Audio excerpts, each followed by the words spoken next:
Welcome back to Real Geek Media. It is Thursday, March 12th, 2026. I'm Hayden Stoll. He is author Christopher Michael Blake. Utah, get me two. I am not a crook. It's our double feature, Point Break. We're Sorry. talking Point Break 1991 and Point Break 2015 tonight. Before we get into the Why movies, did you do this to me? Why? Sir, Why did you what is do this new? to me? What is new? I had a great weekend at Monster Mania. It was very fun. I caught up with a lot of people I know, and I took a lot of pictures. So That's good. Good weekend overall. Yeah. That's good. We like that. We like to hear that. So, we're here talking about Point Break. And Point Break is probably, I mean, this is like up there with like, Die Hard and Predator Speed. and Aliens for me. The first movie I think of is Speed. Yeah. Because both are so good. I absolutely love the 1991 version of this. I absolutely love it. It's Catherine Bigelow, and she's. I think this was maybe her like third or fourth feature, and I think this was. I think the one she did prior to this was Blue Steel with Jamie Lee Curtis, and then she did this one the year after. And I think she was married to James Cameron, was she not? I don't know. At the time. I could not tell you. I wasn't invited to the wedding. Now James Cameron co-wrote this with another Peter Iliff, I think was the other writer. Is that right? James Cameron did not get a writing credit for it, but he has done interviews saying that he did write the script or co-write the script for this. But this thing is like real crisp action, a lot of action, good characters, good dialogue. It's really well shot, and this is a really quotable movie, and it's fun, and you got Keanu Reeves breaking into action, and you have Patrick Swayze giving a great performance as Bodhi. Lori Petty is great. Gary Busey is just. This is a career performance for him. It really is. It really is. Angelo Pappas. I mean, it's a classic character, man. Have you seen two kids with a car stereo run through here? Have you seen my little doggy? Yeah. I mean, this is a great film, cult classic. This thing, I've watched it so many times. Like my brother and I would just, okay, what are we watching tonight? And it would always be Aliens, Predator, Point Break, Die Hard, just on rotation. Pick a night. You know what I think, Hayden? What's that? I'm hungry. Go get me a meatball sub. Angelo, it's 10 in the morning. Then get me two. Utah, give me two. Classic line. That's yeah. I mean, the fact that you picked that up right there. I mean, that was our timing was perfect on that. Yeah. It's beautiful. Hires for Broadway. What do you think of this? I mean, I could gush over this movie all night. When I was rewatching this, my daughter was coming in and out of the room, and she loved Speed. Okay. And I wanted her to watch this, but she really wasn't. She was kind of like running in between her room. And the scene where the guy's holding his face to the lawnmower. Oh, yeah. And the blades are wearing it. It's very close. Again, I can't say if it's probably not CGI at this point, but however they did that, green screen or not, or it was very realistic. And I never got the feeling that this was fake. It looked real. However they did it, it looked like he was, that close to the blades. And you had a actual depiction of what Tom Sizemore is actually like in real life. Get to meet Agent Dietz. Basically, a guy's strung out on drugs. You think I like this hair? You think I like these tattoos? Look, working on them for 3 months. Then you got you had the lead FBI agent, Yeah, Ted McKinley. Is that his name? Ted McKinley. Oh, yeah, J.C. McGinley, or Yeah. he's in a lot of stuff. Yeah. Look, his most famous movie is probably Platoon, but he's probably best known for Scrubs. Yes. Yes. But Yes. quite an established actor. This is just really, it's a great film overall. But most of all, I think Patrick Swayze really sells the Zen aspect of this film. That surfing is just a lifestyle, it's something that you feel. It's a killer instinct that you have, and you're either feeling it or you're not, or you're faking it. In Utah, you have that. You have that right here. Yes. Right Well here. said. Well said. You sure you're not Bodie? In our life, maybe. But you really I'm nailed scared it. to leave the house, Hayden. I don't He- leave the house. Patrick Swayze really puts in a performance that just is like the soul of this movie. And he is the bad guy, but you like him through the movie. I mean, he does some horrible stuff towards the end of this thing, but you really don't want it to be them. Like when he picks out that other crew and they're not the ones, and then he's like, yeah, it is them, and you don't want it to be. You're feeling that too with Keanu Reeves, like, oh man, it's them. They were cool. We liked hanging out with this group, but they're the bad guys. We gotta, bear down and put them behind bars. For me, the most riveting scene in this entire film is when the backyard chase scene where Swayze is Ronald Reagan's. Yes, yes. He throws the Yes. football at him. I love that chase scene. I Right. love that. And Utah with the bad leg jumps off, hurts his knee, has Bodie in his sights. Bodie actually turns around and looks at him and is like, is he actually going to do this? Yeah. And Keanu doesn't want to take the cheap shot. He wants to beat him one-on-one in his own game. And he's like, you know what? And he's frustrated because you don't shoot somebody in the back. I don't think Bodie's kind of his friend, Yeah. There's a lot going on there. There's a lot of unsaid stuff between both characters. And it's mimicked in the second movie, which is, of course, we're gonna get there. We're gonna get there. Oh, we're gonna get there. I wish you had made me watch that film, Hayden. Man. I'll give you this, the spoiler alert. I watched the film and my wife turned to me and goes, how the hell are you going to talk about that movie? It was a piece of shit. We're gonna get there. We're gonna get there. Ooh. But neither that or that. Lori Petty, and this is great. Mm-hmm. The football scene where they're on the beach. It's an unnecessary scene, but it tells you so much about what both characters are willing to do to win. Yeah, you see that fire that they have, and what's even better is it really fleshes out the group, right? You kind of get a feel for each one of those guys that are in Bodie's group, as well as Keanu, and you feel that he's an outsider and he's just a novice at this thing, and he really he hits that home. Maybe it's just Keanu, the goofier side of him, and we're just kind of like, he's kind of doesn't belong in this scenario, but that works so well because he gets to that point where he's okay, he can hold his own. He's not great, but he can hold his own surfing with this group. And the lengths to which he goes to get inside is, essentially tricking Lori Petty. I was going to say the same thing. The computer scene where he's like, I need you to dig deeper. Mm-hmm. Give me some background information. And he finds out her parents died in what is it, a plane accident or a car wreck? Yeah. He uses that against her when he says, my parents died and I'm looking for something. They always push me to do school and then becoming a lawyer. They pushed me to be them. And I never had anything of my own. And it's such manipulation on his part. Because I think he does kind of fall for her. Yes. But in the real world, these two characters are never going to make a match together. They're just never going to be together at the end. Right. Yeah.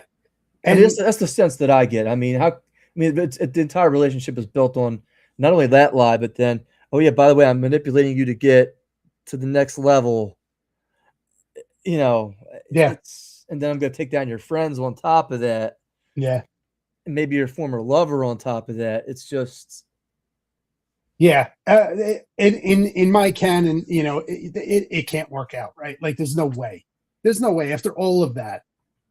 The trust is just there. There can't be anything there, despite whatever feelings you still may have. It's. Can you imagine her going out and be like, "Are you still dating that narc?" I mean, all her friends at every single all of her fire is friends. gonna say that. Yeah, yeah. She would have to move and just leave LA altogether. Yeah. And then Pappas is running around the beach pulling And- people's hair, and We're talking about Pappas. What a great pairing, these two. Pappas as the old, grizzled veteran detective, FBI agent, and straight out of the academy, Keanu Reeves. They are a great team in this. They really are a great team because Pappas is just like, we're gonna work the drop car. And he just doesn't want to be there, while Keanu Reeves is like, checking every little thing and fiber and thing in the car. And they clash. And out of that clash, they start to really develop a relationship with each other. Like, Keanu Reeves is passionate about getting him, but nobody really is sold on Pappas's theories about this group. They just brush it off. But Keanu Reeves is all, Johnny Utah, tell me your theory and let's get them, right? And they work. They're just a great pairing. Like, if you were to say, we're just going to cast Gary Busey and Keanu Reeves, and they're going to be the FBI investigators, like, you'd be like, what? It worked. It worked very well in this movie. And like you said earlier, Gary Busey career performance, man. This is probably my favorite movie that he's in.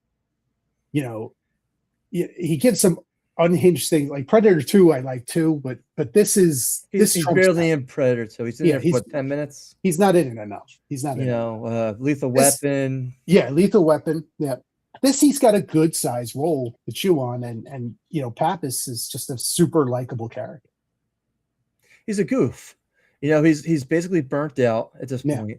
His coworkers are kind of making fun of him. He's showing up into work in a Hawaiian shirt. Everybody else is suit and tie, and looking for that next promotion. And he's like, I'm getting close to the end. I really don't need this shit. Yeah. And that's basically what his, and now they're gonna stick me with this rookie. I mean, come on. Yeah. What did I do to deserve this?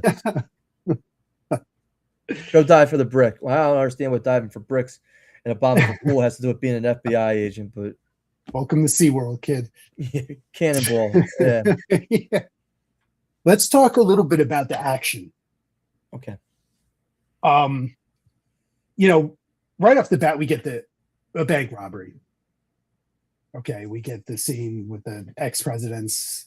We get see them robbing the bank. Okay, we get some well shot surfing stuff, some good action there. And I think when this movie really kind of hits its stride with some of the action is the first skydiving scene.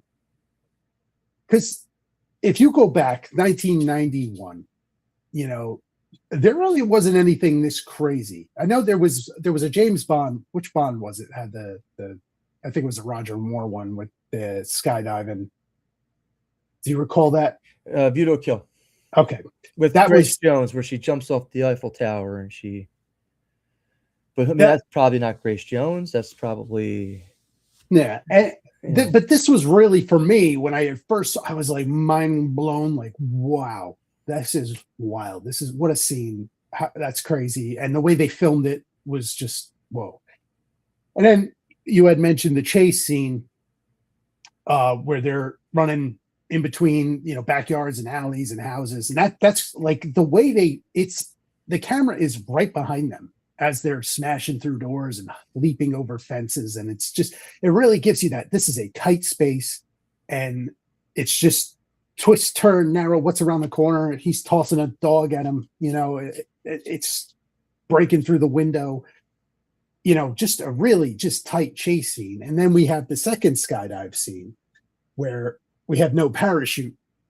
And as Patrick Swayze just falls out of the plane, and Keanu Reeves is just like, I have to catch him at all costs. I don't know how to do it. You know what? I'm going anyway. And he just jumps out of the plane, no parachute. And that scene, you're just like, whoa. That was some really, really good stuff. Like looking at it back in the day, and you rewatch it, and it's like, we're probably so desensitized to action the way some of these movies just try and ram it down your throat. But I could appreciate still, for the time when this came out, that stuff was pretty intense.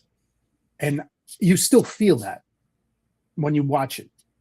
And I'll say to you, just to jump into the second one real quick without going too far into it, I feel like a lot of the scenes in the 2015 one where there's action, yeah, some of it looked pretty, but I felt nothing when I was watching it. It was not thrilling. It was not exciting. It looked pretty, but that was about it. Whereas in the 1991 version, rewatching it, I still felt this is exciting. This is dangerous. What is, this is really intense, right? That's just how I felt about it. So I have to put my 2 cents in. And the 2 cents is, you look at the group of bank robbers and they have a cool nickname. They have a cool gimmick. The ex-presidents. However, just like the wet bandits, now we can trace every bank robbery back to you once you get caught. Right? That's the line. Right. But you think about it, I mean, like, what would today's equivalent be? Like, we're the Marvel's Avengers, and you have Thor and somebody just like Captain America and Iron Man, Right. or hey, we're the Warner Brothers characters, and somebody's Daffy Duck. I mean, Right. and Yes. somebody else is Mickey Mouse. And, that's what you'd have to come up with at this point to kind of match that. And the second film, let's talk the second. Let's do the second film. They made a major snafu, in my opinion. They show you this cool bike scene, right? Okay, and the guy dies. Okay, that's pretty cool. I'm not, because the first half hour I was like, okay, this isn't terrible, but I'm with it. But the minute they get to the FBI headquarters and they're showing him the video of the motorcycle guys jump out the window with the parachutes, I said, and it's surveillance video, and it's like so grainy, and it's like, you can't really tell what's going on when these guys jump out the window. They missed a major opportunity to introduce you to these bad guys and to pit the adversary and put them up here on a pedestal instead of minimizing them. Because let's face it, when you watch Die Hard and you're watching what the terrorists are doing and how they're taking over Nakatomi and Alan Rickman being all flamboyant, and you can see who you're up against. And they put all these guys up on this pedestal, and it's a lone cop against them. You missed the mark with this movie by doing that. In my opinion, there's no character for these guys because you're putting them at a disadvantage right away. You 100% nailed it. There's absolutely, where in the first one, you knew all the guys, you spent time with all of them, right? You knew their names. And this one, I mean, they copied a couple of names, but Roach, Chowder, but New England Clam Chowder. I don't know. Just nothing there. There's absolutely nothing there. I couldn't even tell you the love interest name. I think it was Samsara or something like that. But this is the thing. This is the interesting thing about the love interest. Lori Petty played a role in that movie.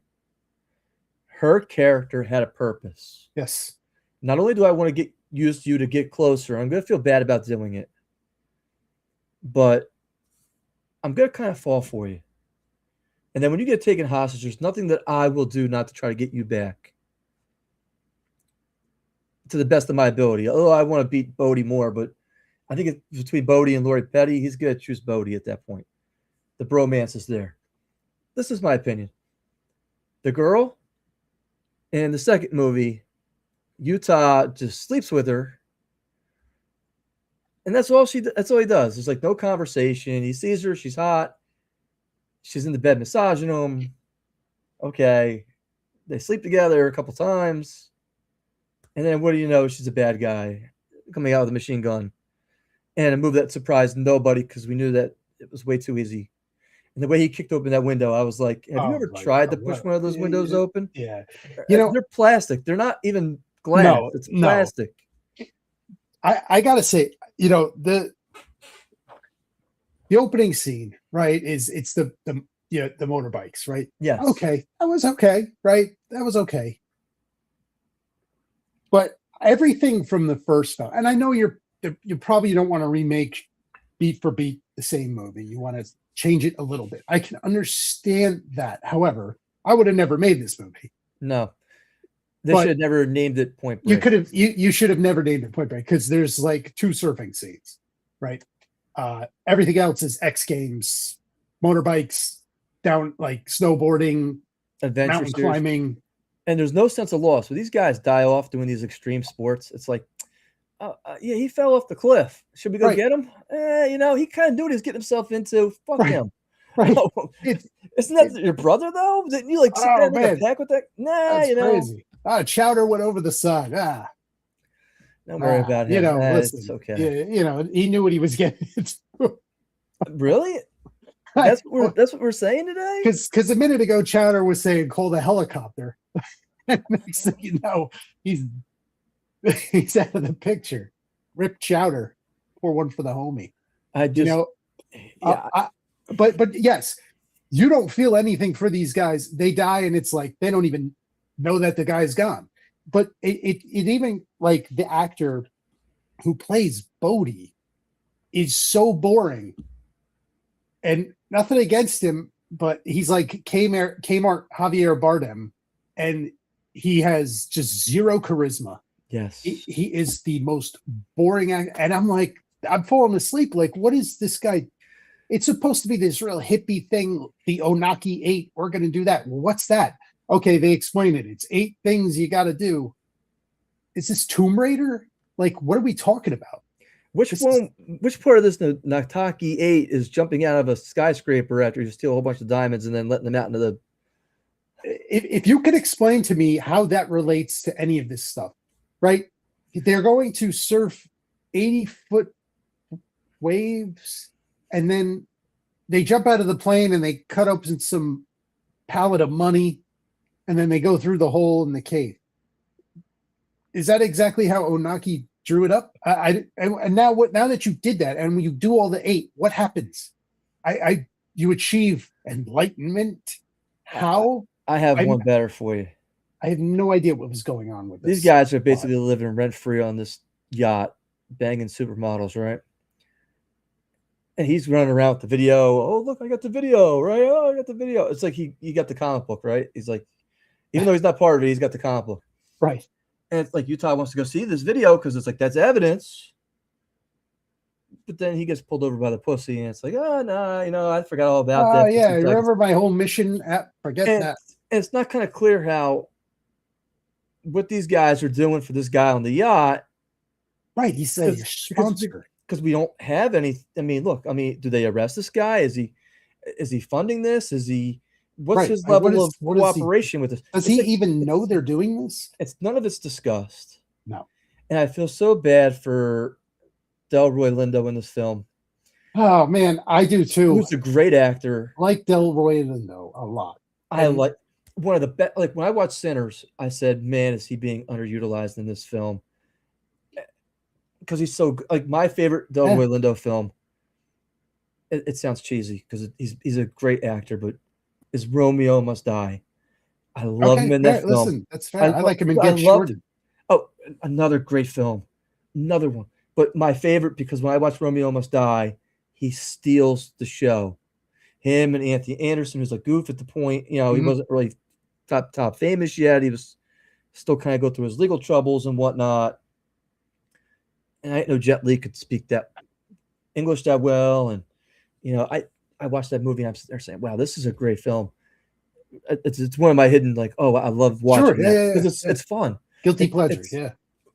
But I feel so. And then Ray Winstone, you watch him in The Departed, and you're like, how good he is.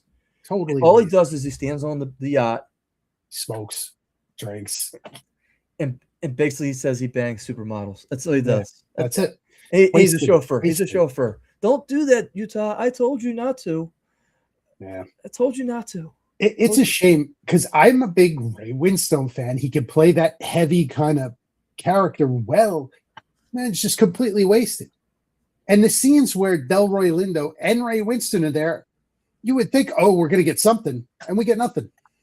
They And collected the paycheck on this one. They really did. But and it's not their fault. No. But you've totally wasted two very good actors in this movie where there is a lack of any kind of charisma from any of your actors. Now, I thought Luke Bracey was okay as Johnny Utah. He had some moments What else has he where been in? I honestly can't remember. I don't But know. I did not think he was terrible. I thought every one of those gang of thieves was god awful. And whether they can act or not, I couldn't tell because they were all just poorly written, poorly shot characters. Like we said, Bodie, it's just like this dude is just, he's like a wet blanket. Like what are we talking about? This None guy, of the charisma that none. Patrick Swayze had. Oh man, None of the focus and drive where he's like intense and he's talking about what this means to him. I never hear that. no. He goes through the philosophy, but it's like really like kind of glanced over. It's like look, we put a rock in your backpack. it's like he was reading a Wikipedia page when he's talking about it. It's just the disinterest of a convenience store clerk. That was what we were getting. And okay, I mean, I don't know if it's a language barrier because he's, seems like that this is a second language for him, but it was just. And let me share my assessment of this film. It's very similar to your wife's. This is an absolute dog shit film. It should never have been made. It's terrible. It's maybe one of the worst movies I've ever seen. I'm just thankful I never have to watch this ever again. It's so bad. And usually you hear me talk something positive about a movie. I liked some aspect of it. I disliked this film start to finish. It's terrible. It's absolutely terrible. And it's a travesty that it's shares the title. It is. Like you should have just named it something else. It's awful. But why didn't they not? You get the feeling that this could have been an entirely separate movie, and the studio said, "Wait a minute, I can see that. Don't," because the movie is pretty long. It's like 2 hours and 15 minutes. Yeah. And you kind of get the feeling that the studio was like, "Okay, you have all these scenes, these X game type scenes, and it's really kind of in right now." Let's face it, Tony Hawk was out back then, and all that stuff. I think we can do Point Break again. And let's rework this script. I could see that. I get the feeling this could have been something completely different, and we gotta make these two fit. And another thing that I felt was a detriment to this film is a very international location here, there. The 1991 version was in LA. And we hit different beaches. We hit different spots along the way. That was part of the setting was like a character there, right? Here, I don't know where we are. We're in Paris. We're in the mountains. We're in a log cabin. Now we're surfing in the middle of the ocean, not near any coast. And it's all rushed. All of it's rushed. Yeah. We just exactly pinpoint where this whatever is taking place in the middle of the ocean. 15 minutes, they rushed all of this. Mm-hmm. They did. Yeah, I just absolutely hated this film. And again, I don't know how much of it is the director, how much of it's the writer, how much of it's the studio. The director, let me pull something up real fast. The director of the second Point Break. Let me just pull it up. Give me 1 second. His name is Ericson Core. Now, I want to say, I don't know, his filmography, I'm not sure what he exactly has done here. Okay, so he was a cinematographer on Payback, Fast and Furious, and Daredevil. And I guess this was his transition into directing feature films. So I get Fast and Furious. let's talk that connection real fast. So Fast and Furious was at what, 2099, 2000? Somewhere in there. And essentially that is it's Point Break with race cars instead of surfing. It's the same plot. It's basically the same plot. So I can now see the connection of this guy. He was the cinematographer. Now he's going to direct this. But man, this movie is just not exciting at all. I don't know. But that I could see the tie. It's funny because the best Fast, I'm gonna get some heat for this. The best Fast and the Furious film, probably the second one. The Tokyo Drift. No, that's the third one. Yeah, Is that the third one? Yeah, that's a great movie. You're not going to get heat. I love that movie. And again, I was really hesitant to go see it in the theaters. It's a great film. But it was just different because it was different. Yes. They didn't redo everything. You got a kid who's in trouble. All right, we're going to ship you off to Japan. And he starts to get in trouble there, and he takes up with this girl, and he sees this world of drifting that he's never seen before. It's foreign to America, and he's like, you know what? Because I'm a competitor, and I'm getting beat up by these guys. I need to, it's basically a Karate Kid at this point. I gotta take it home. I love that film. I love the first one, and I love that one. Those are my two favorites. Yeah. So. Yeah. No heat here. Again, I'm not a fan of the franchise. I stopped watching many moons ago. So that's just me. But for me, if I was gonna do the sequel to this film, when you got two actors like Ray Winston and Delroy Lindo, put them on the yacht as the bad guys. Maybe they're trafficking girls or trafficking heroin. Sure, yeah. And have him infiltrate that organization, maybe where they trust him, kind of like a Night Manager type movie. And then he turns these two guys against each other somehow. And all of a sudden makes it more interesting, compelling, because now you got these two guys supposed to be partners, and they're fighting against each other. And they're, I'm just throwing ideas out there against the wall, but I think my idea is already better than the movie that you just saw. 100% better. And you're using the actors properly. Right. And they're both fantastic. Like I said, Delroy Lindo, Ray Winston, both great actors. And you put them. You made them collect the paycheck on this role. Basically, you said, go collect the paycheck. Yeah.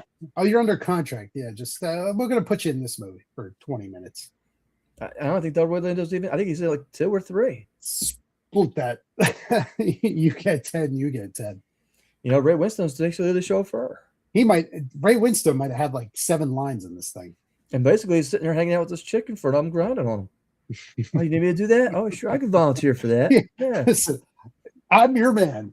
Absolutely. $1 million in my bank account today. Yeah, thank you. But going back to Point Break, the original, one of the scenes that you were talking about, all the action scenes, when they were raiding the house, that's a great scene too. Because yes. These guys are pulling out all the guns. Yes. Anthony Kiedis is getting shot in the foot. Yes. The one chick who's naked is running after Pappas and beating the crap out of him. And then all of a sudden he's having to save her because the guy comes out with the gun and just starts blindly shooting people. Yeah. So yes, great scene. And we talked about it too, the mower. Right. The fact that they stuck the knife in the mower and the knife flew out. Yes. That scene, yes. It's probably not them holding the knife because, obviously if that knife flips back, you don't want your stars getting hit with it. So they probably got body doubles for that one, but the tension's there. Oh, yeah. And you could see the difference in quality of direction, right? Oh, yeah. Catherine Bigelow, whether you like her films or not, she knows how to direct a movie, right? This other guy, maybe he does. Like I said, some of the shots are real pretty, but I felt nothing through the entire film. I was like, oh, wow, look, snowboarding. And it's meant to look exciting, but I'm just kind of like bored. look, you That's show me hard to where these do. That's hard to do. you show me where these environmental nut jobs are sitting there trying to blow up, what is it, a mine or whatnot, Oh God, and I'm what was just the sitting point of that? and I'm sitting there like, "What?" And then, Luke Bracey's Utah's trying to save all these guys, and then they're Oh, blow oh, they're the motorcycle Christopher. blows up or something. I'm just like, Let's take that scene there a little further where he jumps off. They both jump off into the tree line and they're chasing. And we get the reenactment of the scene you described from the first movie where he's chasing him. He blows out his knee and he's laying there on his side. and the water, yeah. And now we have the same scene in this movie. And it's like laughably bad, where they're standing across a stream, maybe 20 feet, and he's laying on his side. Utah's laying on his side, and Charisma Vacuum Bodie is just standing there staring at him. And then, he just runs off into the jungle, and Luke Bracey's like, ah. Why? Of all the things, you could have done the Utah Get Me Too, and I would have been happy.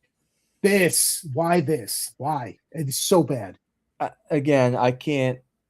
I really believe that they tried to take a round peg and put it in a square hole. Yeah.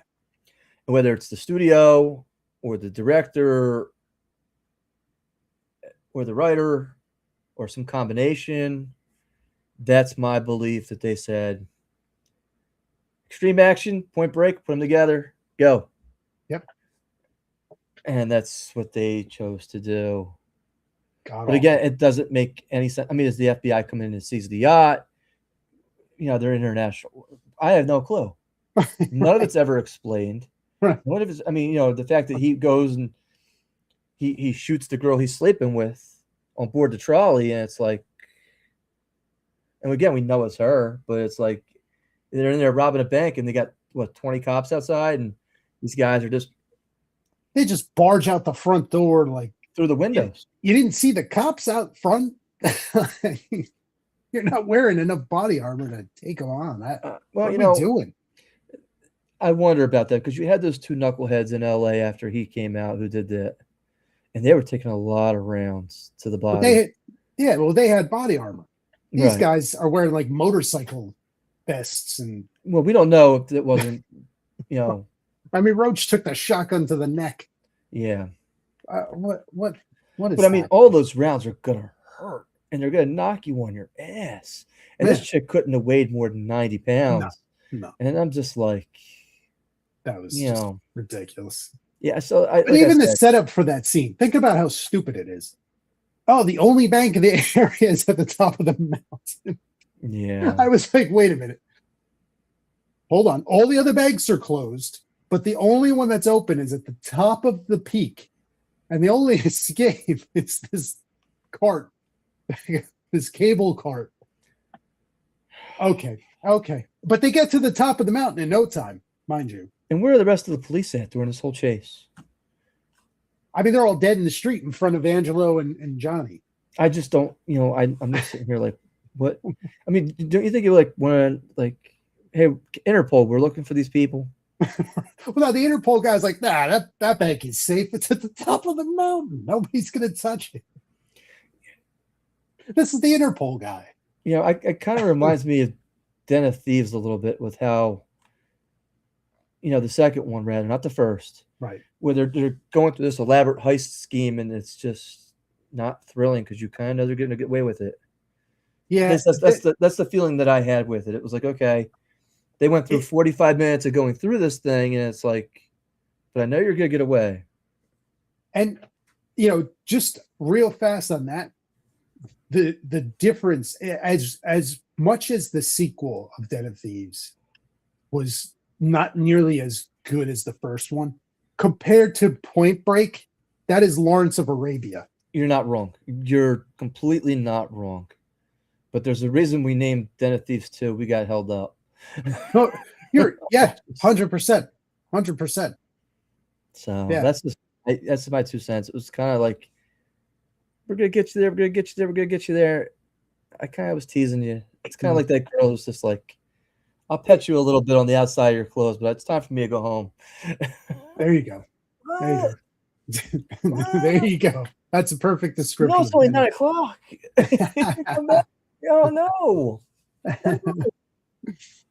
Oh man. No, final thoughts on our Point Break double feature. Point Break 1 is fantastic. Really, you'd be hard pressed to name a better action movie. It really solidified Keanu Reeves as the action star, or one of the action stars of the '90s. Maybe he doesn't get enough credit for that. Everybody's always Sylvester Stallone, Bruce Willis, Arnold Schwarzenegger.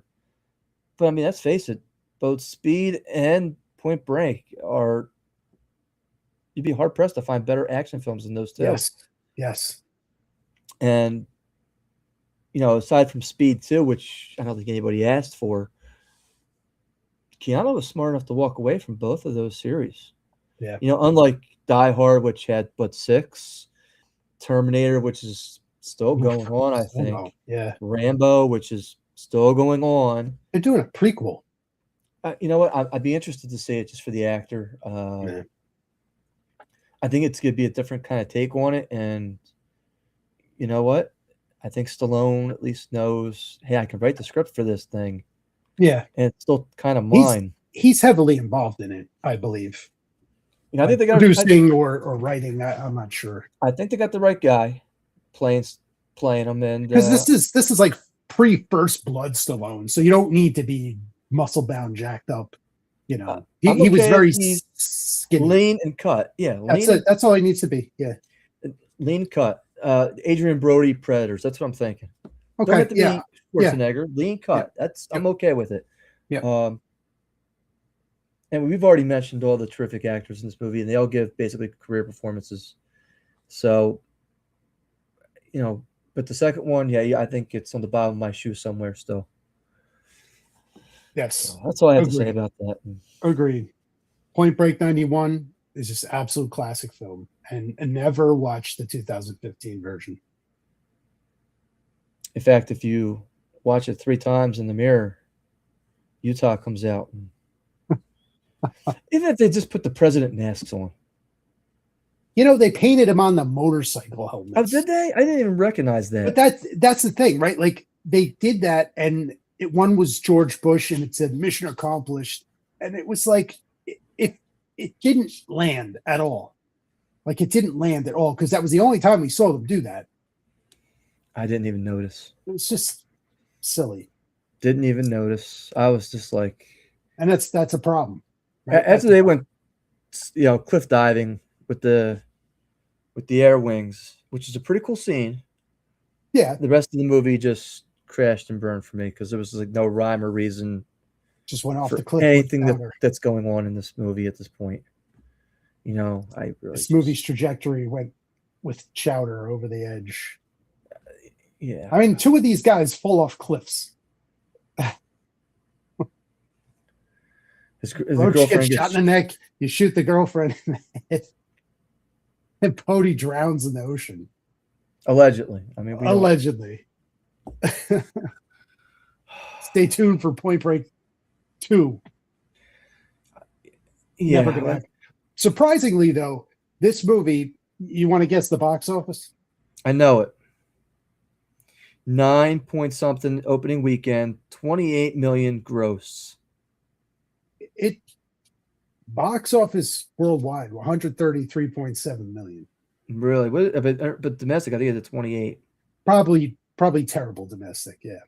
And like you said, it's treading on the title, right? People were probably excited. Oh, Point Break. They went to see it. They're like, don't ever see this movie. But they suckered so many people probably that opening weekend. No, I wouldn't say they suckered them because I think a lot of people were like, do we really want to see this? I mean, it's kind of like there's always a curiosity factor with something. It's kind of like making Casablanca.